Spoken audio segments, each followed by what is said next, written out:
always, before you design this process, begin with the end in mind. Leadership development requires a destination and direction. You got to first know the destination you're trying to take this leader. What kind of leader are you wanting to see produced through your apprenticeship or residency? Gain that clarity on the front end, and then also wrestle with your why. Like, why do you want to develop leaders? Like, build that theological, biblical foundation, that conviction of why this matters. Welcome to the Church Residency Podcast. I'm your host, Mark Warnock. I'm Residency Director at Family Church in West Palm Beach. And today, I have the great privilege of talking with a really good friend, Gus Hernandez, who's just a little bit down I-95 from me at Reality Church down in Miami.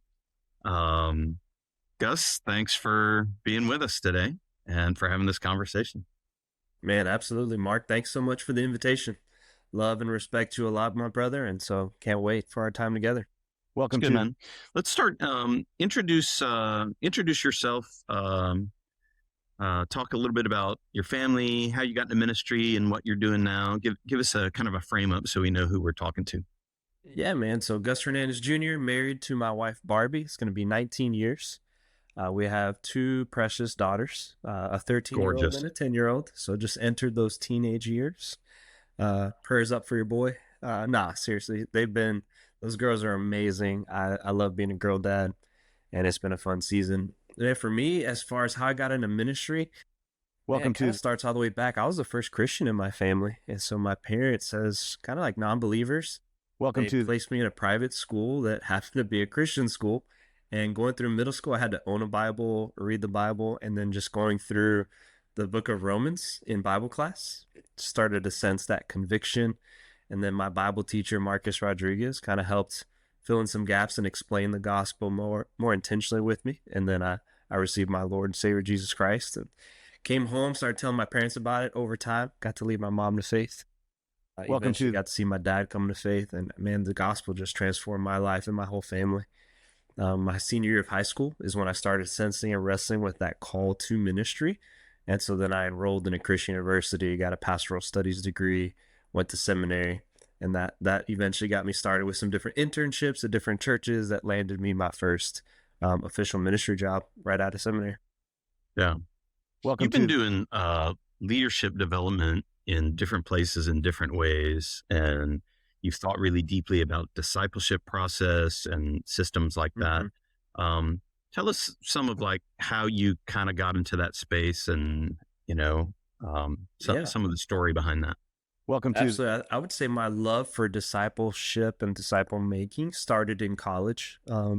As I mentioned, being the first believer in my family, kind of grew up not really having a ton of spiritual mentors and leaders, and no one that was really teaching me intentional discipleship until my freshman year of college. I met a professor named Doug Hodges, who was a missionary to the Dominican Republic. He was stateside for a season while his wife was receiving treatments for cancer. And so he was teaching missions at this Christian college I attended. And he started to just teach me discipleship. He started mentoring me and discipling me personally. And for 2 years, he just poured into me. Incredible relationship. I still keep in contact with Doug. He's one of those, just spiritual leaders that shaped me in a massive way. And in 2003, his wife had been cured of cancer. They decided to go back to the mission field. And so he's giving me this update. I'm at this point a sophomore in college. I'm just devastated at hearing the news that my mentor's leaving the college campus, but I'm excited at the same time because it's going back to the mission field. And then he extends this invitation. He's like, hey, why don't you pray about taking a summer, and why don't you come to the Dominican Republic and help us plant this church? Now, I'm like 20 years old. I'm like, wow. All I got to do now is convince my Cuban mama to let me leave the country and go to a place I'd never been before. And crazy enough, she did. She said, fine, if you feel the Lord's calling you to do this and you raise the money needed.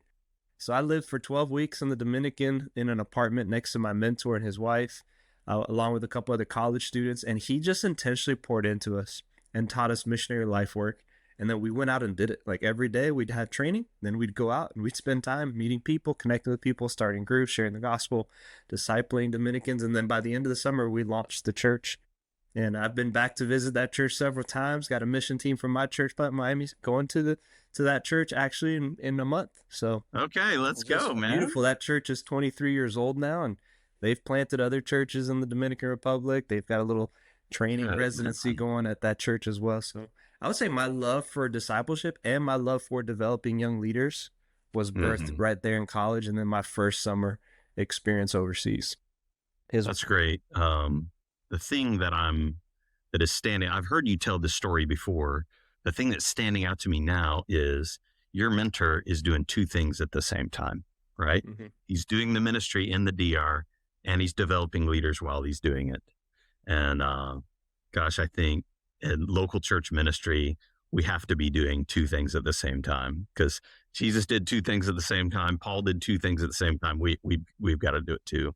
Um, that makes total sense to me.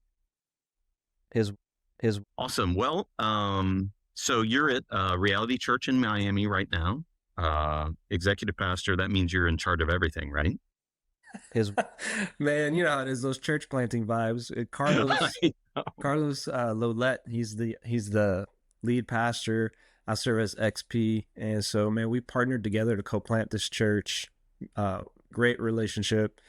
Love Carlos, he's amazing. And so what I kind He's of do good. is I try to run point on the disciple making and then the leadership development side of our church, in addition to like the finances.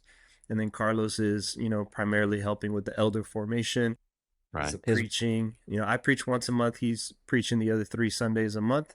He's helping curate everything with the worship environment alongside of our pastor, Jordan, who's our worship pastor, and really just helping us with that pastoral care, outreach, and some of those things. So we kind of divided up the areas based on our gift mix and our Hmm. strengths, Hmm. but then we're always like collaborating and working through stuff together. So it's been fun.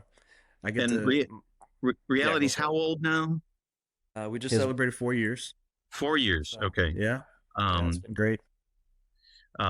just to kind of frame this up for people, because I'm having conversations with Mm-hmm. residency leaders in lots of different kind of contexts, and some of them are like newer and smaller, and some of them are larger.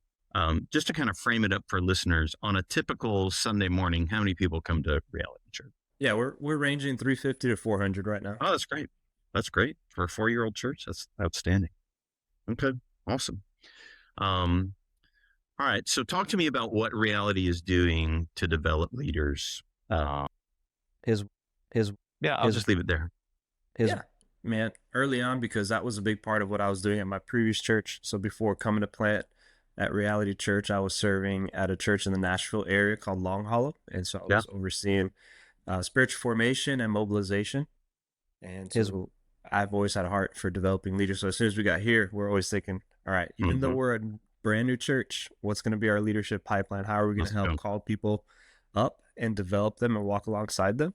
So we started our first summer as a church plant with a summer internship that flowed into a second summer. And once we had some interest and we saw some potential leaders starting to emerge from our congregation, we formalized it and started a 1 year apprenticeship with an option to add year two.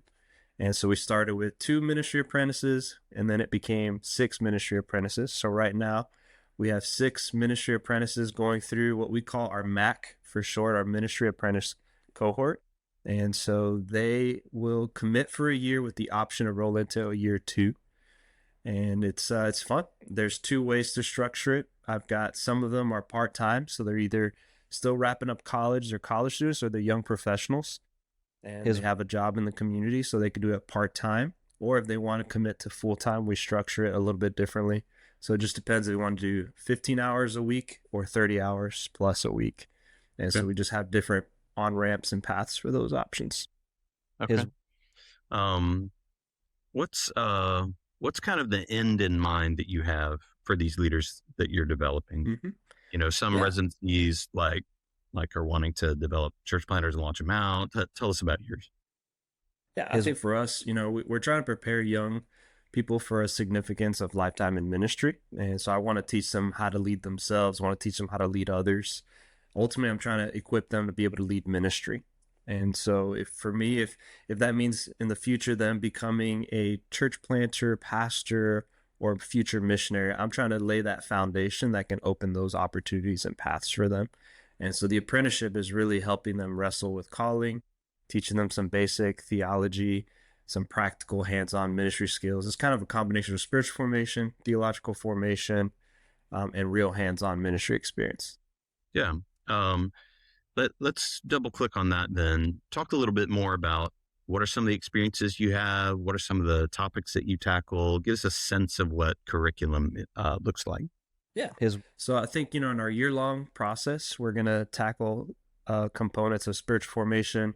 We move into gospel fluency. From there, we move into disciple making skills. Then we introduce missionary practices. Then we move into a segment on theological formation. We do a segment on the multi-ethnic church, just understanding who we are as a multi-ethnic, multicultural church in the city of Miami. That's big to who we are. It's an expression of how we share the gospel in this community. So we want to overtly teach that and emphasize that. We move then into a leadership skills component, and then we end with emotional and relational health. That's great, man. Did you write all that material yourself? Are you just like cherry picking books? Like, where'd you come up with it? The reason I'm asking all these questions is when I talk to people who are starting residencies, a lot of times they immediately go to curriculum as like the big question that they're asking. So, Yeah, what I always try to encourage people was like first like wrestle with how you were formed as a leader, and then try to think about how to principalize some of those things that shaped who you are, and then you're able to give that away so much easier. And so what I try to do is first draw from like the books and the resources that had the most profound impact on my life.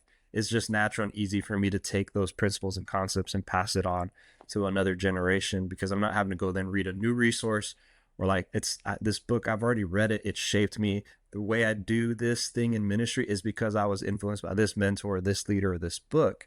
So just take that and then organize it in a way that you can give it away to someone else. So I try not to overcomplicate it. It's just some of my favorite books that I've loved throughout the years. If I come across a new book that I read that I feel like covers a certain topic better than one of my old ones, then I'll replace it in the next years. That's kind of how I do it, is I'll update my curriculum. I also leverage a lot of executive summaries. There's some okay. books are not meant to be read, I think, like start to finish.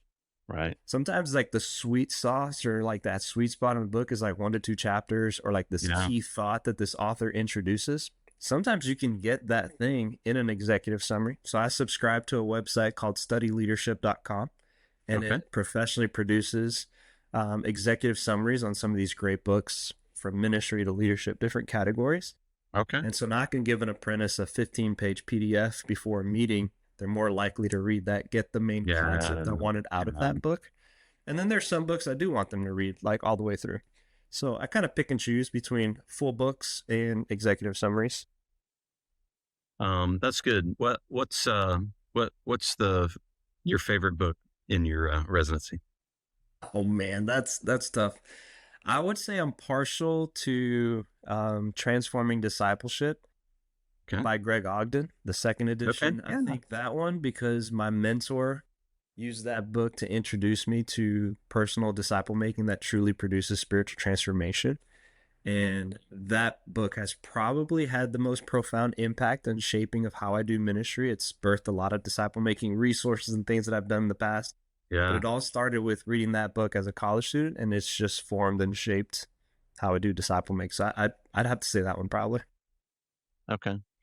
Um, uh, Gus, you also, in your role with North American Mission Board, you're sort of like you're sitting in the sort of like the residency seat of the church mobilization team there, and you see a lot of other kinds of expressions of residency and leadership development and everything. Um, Tell me what are some things that Reality's doing that's really unique and distinct from maybe some of the others you've been exposed to? That's a great question. I think something that I would say what we try to do is make it highly relational. I think one of the temptations can be, depending on the size church dynamics, there's a lot of different factors at play, is a residency can sometimes feel like this side project that's happening, and it's not getting a lot of the attention and focus of some of like the senior leadership of the church. And for us, it's a very much big part of who we are as pastors. Like, we're wanting to spend time with the apprentices and the leaders that we're developing. We want to invite them into our rhythms and into the environments that we're doing ministry in. And so I would say we make it highly relational. So like proximity matters. I think the most Proximity does effective matter. residencies that I've seen and studied, there's always access to the pastors and leadership team as part of that journey of development. And it's one of the best ways to pass off that leadership DNA of those leaders and elders and pastors of the church. They're spending meaningful time developing other leaders. So I would say proximity and just the high relational nature of it. No, that's great. That's great. So much of what we absorb in leadership is caught and not taught. I think back to my early mentors. It's like, it's not so much that I remember the things exactly that they told me. I just remember them, and I Mm-hmm. remember how they were. Yeah. And like, you just, it's imitation, you know? And I think Jesus did this, Yeah. he's got his 12 guys just following him around, exposed to him, just sort of like soaking him up and seeing how he is in all of these different interactions. Mm. Um, yeah, I think it's powerful, man. That's awesome. All right. Let's talk about financials. Are your residents paid? Do you charge them tuition? Like what, how do you handle that side of it? Yeah. So, we budget for in our church plant to take care of all the costs of like the training resources, any meals that we do. Like part of our cohort meetings, the way it's structured is every 2 weeks, it's dinner in our home. And so there's going to be a relational component centered around a meal, modeling biblical hospitality relationship. And then it shifts over into the intentional training teaching component. But all of that's covered. We pay Mhm. them a monthly stipend. And Okay. so, where I was mentioning earlier, we have two tracks. If someone's wanted to do the 10 to 15 hours a week, then they'll get the monthly stipend and they either get a job in the city or they're still in school at the University of Miami. If they're doing the full time track, we're doing a 75-25 split. So, our church will give you a 25% stipend, and then you raise 75% of the salary you need to make it here in the city. So for us, that's been averaging like $1,000 a month from the church. They're raising $3,000 a month. And so we help guide them through. We'll pay for their training in how to raise funds. Then we leverage the MSC platform from NAM Yeah. Yeah. for fundraising and partnership support. And it's been great. And so right now we have 6 apprentices. 4 are doing that full time approach. 2 are doing that part time approach. So they chose to get a part time job in the city and serve part time at the church. And the other 4 are full time. Do you get these mostly from college students, like University of Miami, Miami-Dade? Mm-hmm. What? There are a lot of schools down there. Yeah, we're close to the University of Miami, and so we have roughly around 80 to 90 students from the University of Miami coming to our church plant, That's and cool. so it's just an extension of that leadership development, disciple making. If we start seeing certain gifts in certain young leaders, and they start expressing a desire to want to be developed, we invite them into that ministry apprenticeship. And so yeah, out of the 6 right now, 5 out of the 6 are from the University of Miami, Okay. Where's number 6 from? Nashville, from my old Okay. church. Okay. Yeah, So came down came from Anna. down, did a summer internship. She's an incredible story. She first did a summer in Miami, came back, did a second summer, and then was convinced God was calling her to be part of our church planting team.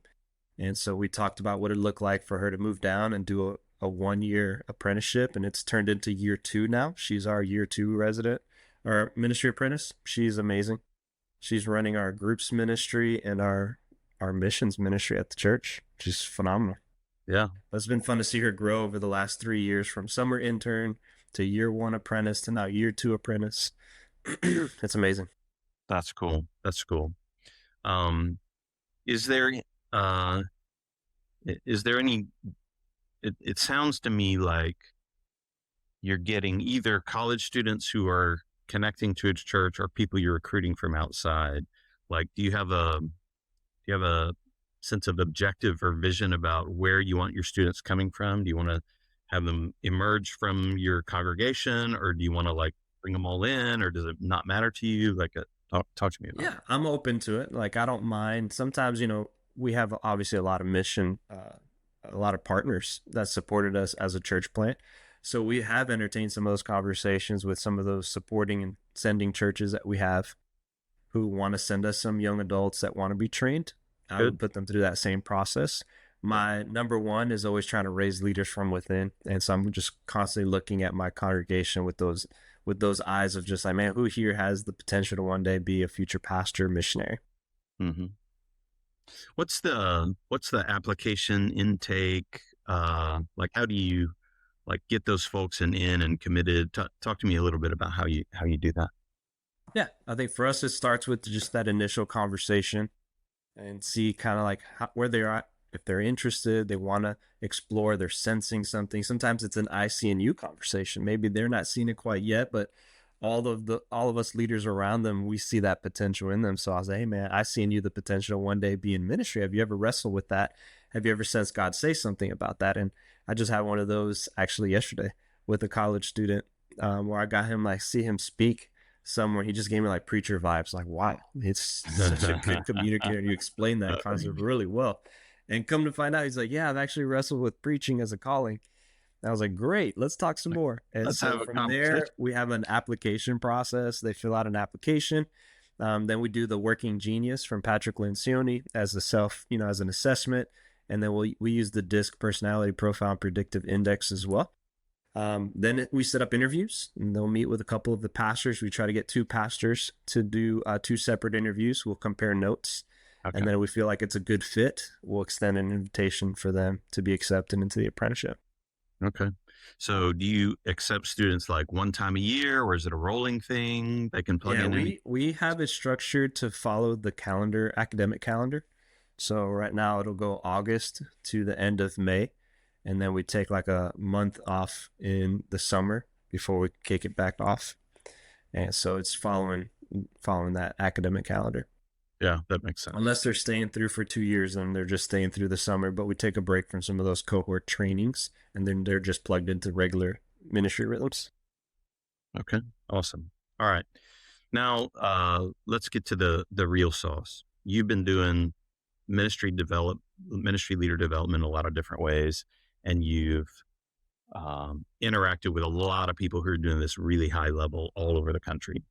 Um, what are some of the biggest lessons that you've either learned yourself or that you've seen in others about leadership development, but especially about doing it in a local church context? Yeah, I think a few lessons that jump out at me. First, always before you design this process, begin with the end in mind. And so I have like this plumb line I live by that leadership development requires a destination and direction. So you got to first know the destination you're trying to take this leader. Like if you fast forward to the 1 year or 2 years of your process, what kind of leader are you wanting to see produced through your apprenticeship or residency? Like gain that clarity on the front end and then also wrestle with your why. Like, why do you want to develop leaders? Like, build that theological, biblical foundation, that conviction of why this matters. It'll help you persevere through the tough times because you and I know developing leaders is hard. And it's one Matt? of the easy things to just slowly get crowded out of your life with all the burdens of ministry. If you're not convinced that you have to do it and you don't believe the why, it's going to be easy to just cave on it. So I would say that's always a start. When I think about the residencies and the processes that have worked well, I think the ones that I've realized are the ones that realize young adults learn best by doing. I see a temptation oftentimes is to deduce residencies, deduce apprenticeships into just like a seminary lecture that happens just once a week. Instructional training is a key part of it, and we have that built into our system, but it's not only that. So also providing real meaningful hands-on ministry, not like grunt work that's not meaningful, but they got to know how to actually engage with people, how to own, and they got to feel the weight of ministry placed on them while under your watch, care, and coaching so you can start to stretch their capacity. So I would say is thinking about intentional ways to provide hands-on ministry experience. I would say number two is that proximity thing I mentioned earlier. I believe proximity matters, that life on life time, that connection with the pastoral team, the ministry leaders. For us, all of our apprentices get assigned a staff mentor, and then they get assigned to a specific ministry in the church. So they're learning and serving under one of our ministry team leaders and pastors. That's just core to who we are. It's so important that we spend time developing these leaders, but also entrusting them with real responsibilities so they can start to feel and sense the weight of ministry. So I would say those are some lessons learned on the journey. No, that's great. Um, what's the biggest challenge you have right now? I would say because it's one of our strengths, but it can be one of our challenges, the high relational nature of our apprenticeship and our residency is also what could be one of those challenges as you keep scaling it, as you try to incorporate more leaders and you start to develop more, wanting to keep that relational touch, that connection, the mentoring, that proximity. That's going to be a challenge, but it's something that we're willing to navigate. And Mark, I wouldn't be a church planner if I didn't say, finding more resources. You know what I'm saying? Like 4 years into a church plant, one of the most expensive cities of Miami, I've had to just get creative with it. I've applied for different grants and won different grants that have Okay, helped me good. just bolster my budget to be able to offer these stipends and buy the resources. I think what I've learned on that journey of the resources is one, God's heart is for multiplication, and Amen. God's desires to see us Amen. as pastors and leaders raise up and develop more leaders. So God's going to provide. I have no doubt in that. He has been. Every year we keep trying to expand it. He fills the gap and keeps providing more. And then what I've also realized is a lot of networks and leaders and individuals, they love seeing churches develop leaders. And so they get excited about that theme and topic. So as I approach people about partnering with us to help expand our apprenticeship, and even now we're launching our church planting residency, they're excited to do it. Mm, They're excited to give to it. So, that's I would great. say it's a challenge, but it's one of those that God can provide. All right. So you mentioned you're developing a church planting residency. So you have ministry apprentices, right? I always talk about the inverted funnel, right? And so like your senior leaders, and I think a lot of people have a lot Mm-hmm. of residencies are like finishing schools for guys who are basically about there. Maybe they're seminary grad. They just need a couple reps before they launch out on their own. So it's sort of like the bottom of the funnel. Um, but it sounds like your apprentices sits about where our residency does, which is a little higher up, so a little more early in the leadership development formative process. But you're going to do this other piece. So talk a little bit about that and the plans you have for that. Yeah, man, we're excited about that. We're in the final stages now of bringing on our first church planting resident. So we're designing, it's going to be a 2-year process. First year is going to be in-person residency, probably last a year, year and a half, and then it'll shift to the practical skills needed to go plant the church, living in context in the neighborhood, and then walking them through the church planting process. But yeah, so for us, seeing it more like the finishing school. So now you're not, it's the starting point is what I always describe as the difference for people that are asking.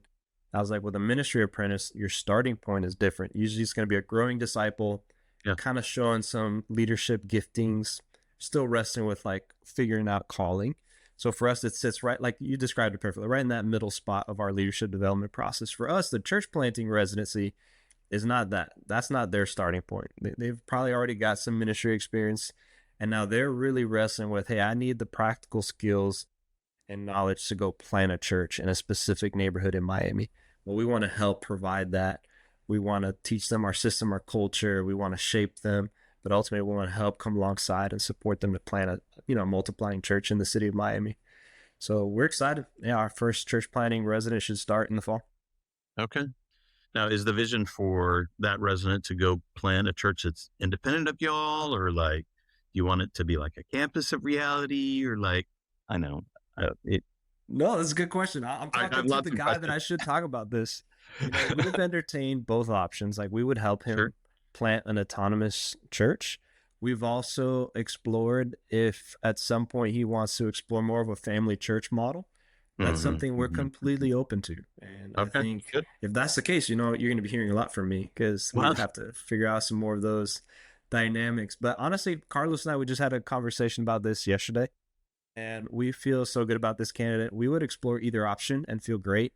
But okay. if it kind of depends on what the Lord's placing on this resident's heart and what he's envisioning in the Yeah. church planting journey. So Yeah. I think we're open to both options. When it comes to church multiplication, between like sending people out to be independent versus like there's all these different iterations and shapes of how multi-site can work.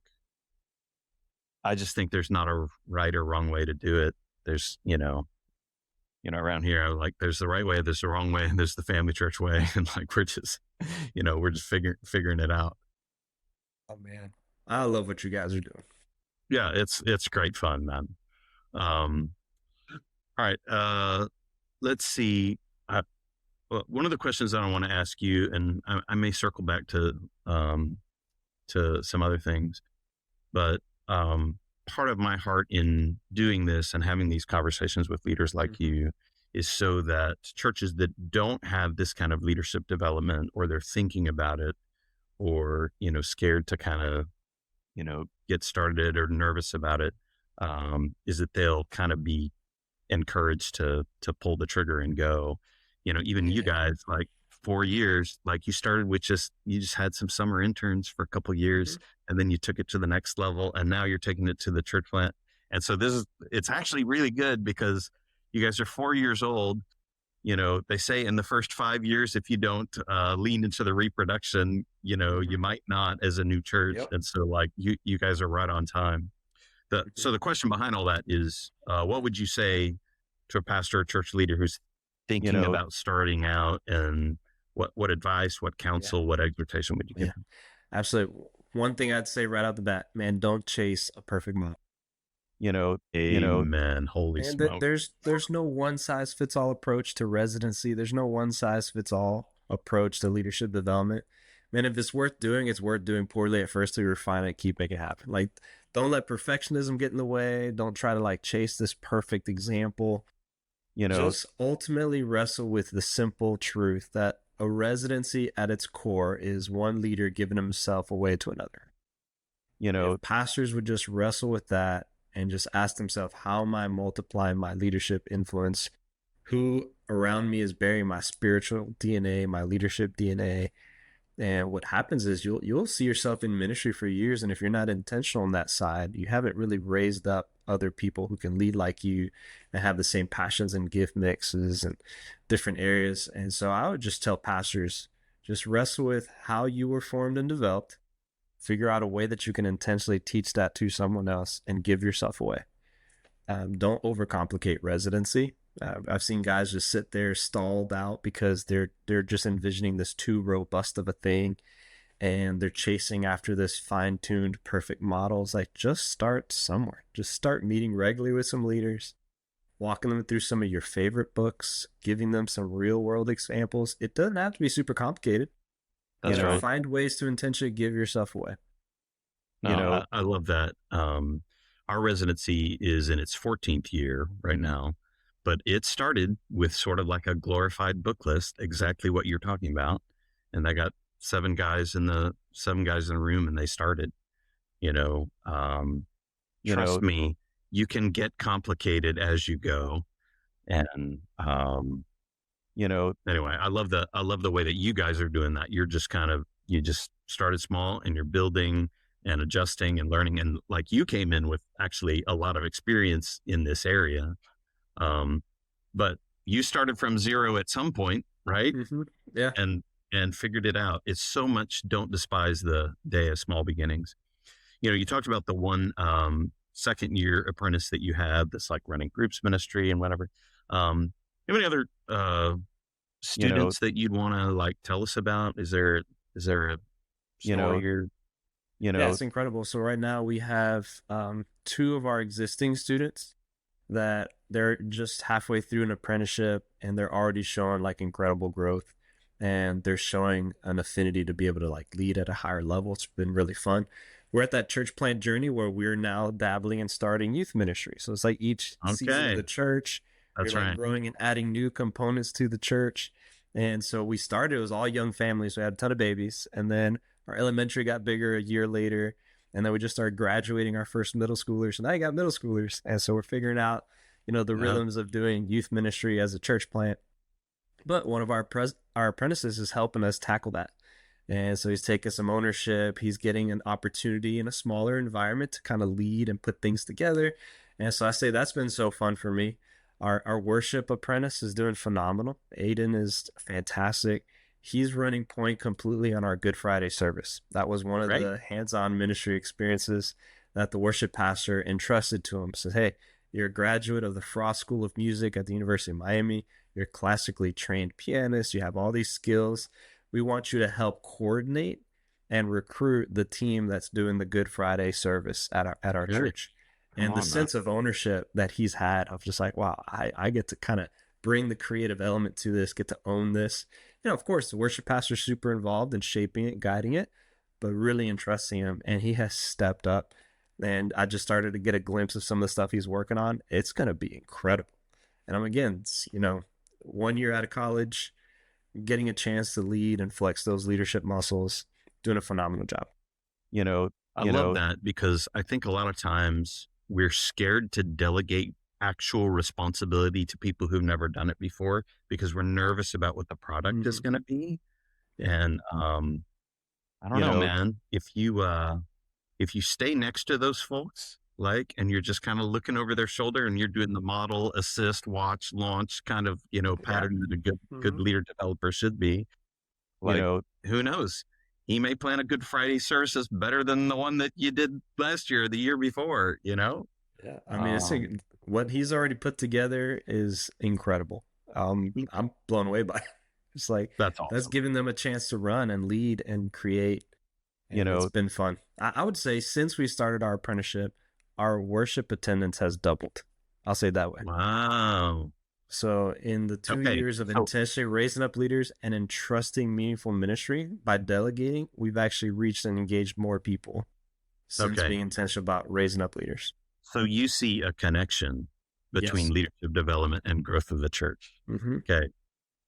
That's huge. I totally affirm that because I think when you do both things, you do both the things that Jesus did, right? I'm thinking about Jesus going around Galilee. He's preaching, teaching, healing. He's got guys with him. I don't know. I just think there's blessing there. There's, that's awesome. What's, you may have answered this before, but I want to ask you about what you learned as a residency leader, right? From sitting in your seat, right? You're the developer guy. Here, lessons or whatever. What have you learned maybe lately that's kind of shaped you that speaks into the way that you're leading?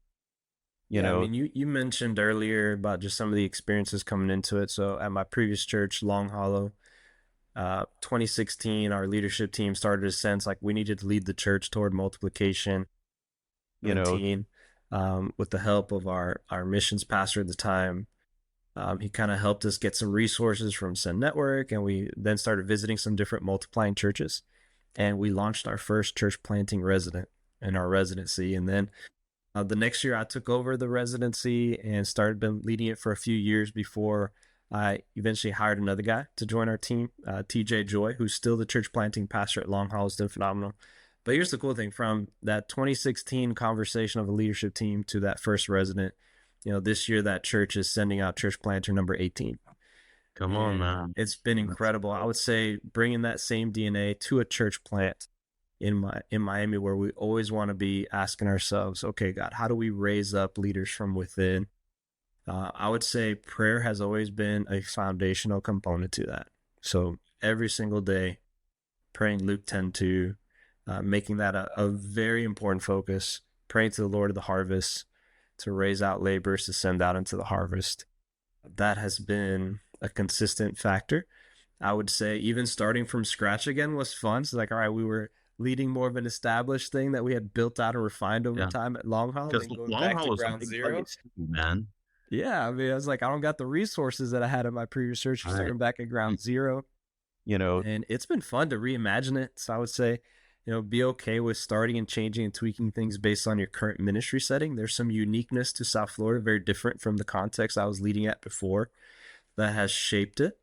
But I came back to just the importance of structuring a way that our pastors can intentionally give ourselves away to the leaders that God has placed around us.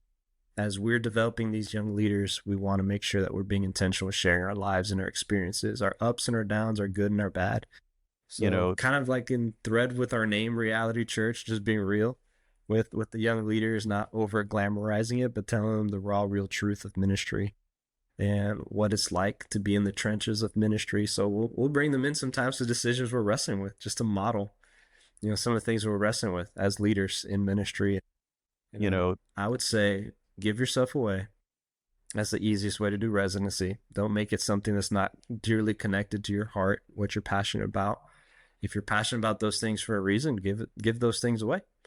And so you spend time with me, Mark, and it's not going to take very long for you to see that I'm passionate about disciple making, that I'm passionate about, preaching and teaching. And I love doing training and workshops. Like, it's just naturally how I'm wired and gifted. So how could I not just intentionally think through organizing that and giving that away to another leader? It's just going to be easy. Now, if I sat here, I'm trying to pass off something that feels like it's pirated from somewhere else. It's not core to who I am. It's I feel out of place. And so, I would say that just don't overcomplicate it. Okay. That's a good word. All right. What have I not asked you that I should have asked you in this conversation? I don't know, man. That's a good question. I'll say maybe what to look for. Okay. Yeah. Let's go. It's like when we as a team are looking at it, we kind of go through like two different rounds of things. We leverage on the front end, the framework and language from The Ideal Team Player from Patrick Lencioni. So humble, hungry, smart. Looking for somebody who's like humble, they're teachable. They're kind of modeling a team first attitude mentality. I want to see that there's a genuine hunger, like they're driven to grow. They have this like, hey, I'm going to take responsibility vibes.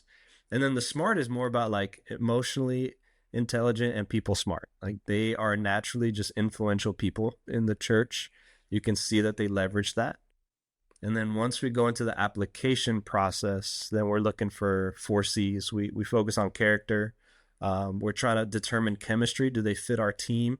Do they fit well in our multi-ethnic church culture? We're wrestling with calling. Are they willing to put their yes on the table? Remember, I said our apprenticeship's more on that front end. Yeah, so I'm going to try to help them kind of get clarity, but I want to know that there's a willingness to put their yes on the table. And then a commitment. Like, are they committed already at our church? They're serving. They're already like intentionally engaged as members of the church. So those are kind of like the 4 things that we look for our ministry apprentices. That's great. That's great, man. I love your word about smart being about people smart and emotional intelligence. I kind of learned that the hard way for like on our residence intake. Years ago, I had some people come through and they checked all the boxes and they did everything, but they weren't really impactful. They weren't moving the needle. And then when they were done with the thing, they were like, and again, this is only like 1 or 2, but I was like, there's something missing, and what is it? And that was one of the things that we identified in our intake process. And so now that's one of the top things that we look for. But I really like that humble, hungry, and smart. That's a great great summary thing. Thank you, Patrick Lencioni, for the win. Oh yeah. So love his stuff, man. It's great. Excellent. Gus, I love what you're doing at Reality Church. I love the heart that you and Carlos have in leading out there. And we need 1,000 more just like you. Well, thank you so much for the kind words, man.